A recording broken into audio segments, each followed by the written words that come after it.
What I would like to do is, and I told you this, I've told you this before, is this is your sheriff's office. Yeah, I'm glad. This is your sheriff's office. This is everybody's sheriff's office. And if you ever have any questions, please contact me. My office is open. It's your office. I'm your undersheriff. You know, utilize that. Right. Well, the office is closed. And with that, I'd like to tell you, I appreciate the fact that you get out there and you exercise your civil rights. Well, I try my best, you know. I mean, it's a little nerve-wracking sometimes. The thing is, so many people can sit back and armchair quarterback something and say, "Oh, I would have done this better, and I would have done this." And I'm sure you get some stuff on your comments saying, "Oh, what are you doing?" Yeah. Hate. But still, what I appreciate about you is the fact that you still take it upon yourself to go out and make these checks and talk to people and make these contacts to ensure that, you know, everybody is following the letter. So I bring this content to the citizens of Taos, you know, that's all it is. I mean, whether I'm going to make a change or not, that's not going to happen. I'm one person with a cell phone. I don't even own a computer, you know. But see, the thing is, sir, is how do we find change?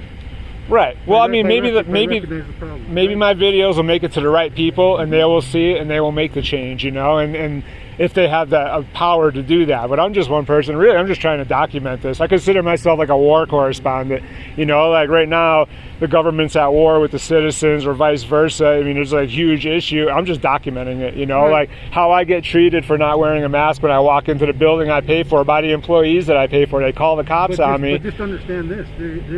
When it comes to the sheriff's office specifically, and what sets us aside from state police, from town PDs, from marshal's offices, from everywhere else, is we're a law enforcement agency of the people. Right. Yeah, you're elected. Sheriff Hogriff answers to the people. Yeah. He doesn't answer to the commission. He doesn't answer to the county manager. He doesn't answer to city council. He doesn't answer to anybody except the people. Right. And that's what sets us aside. So that's what I work towards, is breaking down those barriers of, oh, the government and the people. No, we are here for the people. But you see what I'm saying? It's the Constitution that allowed us to make those laws to begin with. So it kind of becomes. But some laws are unconstitutional. They sneak through and nobody challenges them.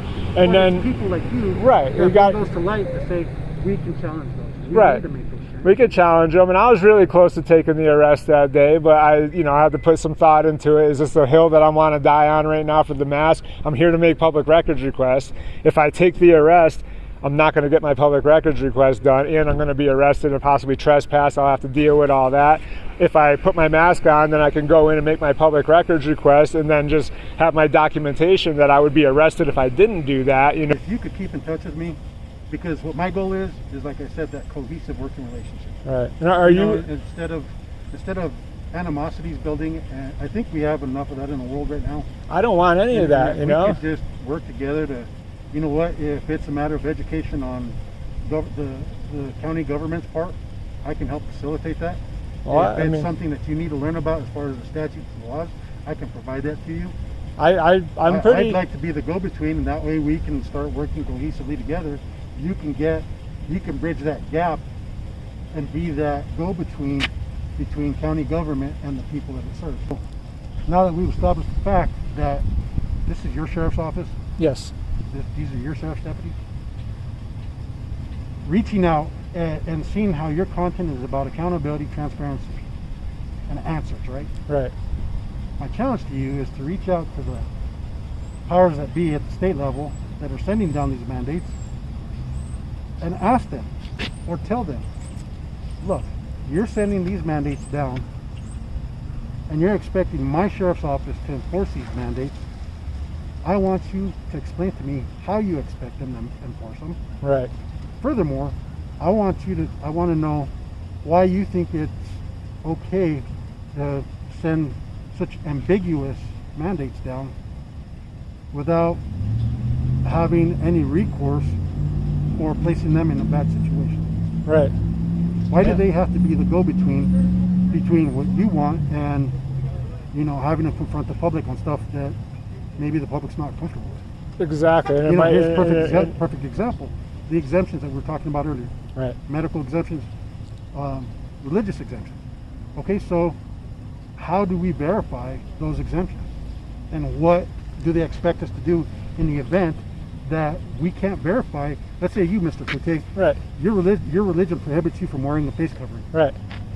and you want to enter into a public building rightfully, but yet the mandate that comes down says, unless you have this exemption, this exemption, this exemption, you have to wear a face covering in a public area. Right.